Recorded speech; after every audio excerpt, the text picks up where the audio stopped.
You ask Tiger to calculate.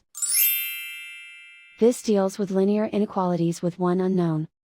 The final result is q equal or smaller than -1. Let's solve it step by step. Group all constants on the right side of the inequality. Add 14 to both sides.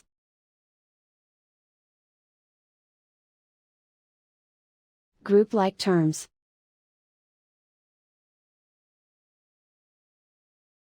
Simplify the arithmetic.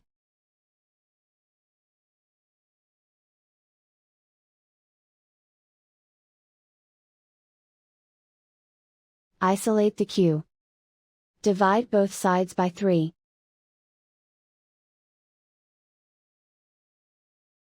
Simplify the fraction.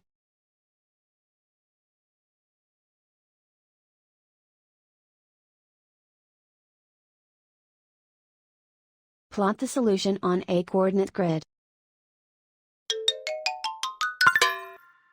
And so the final result is q equal or smaller than -1.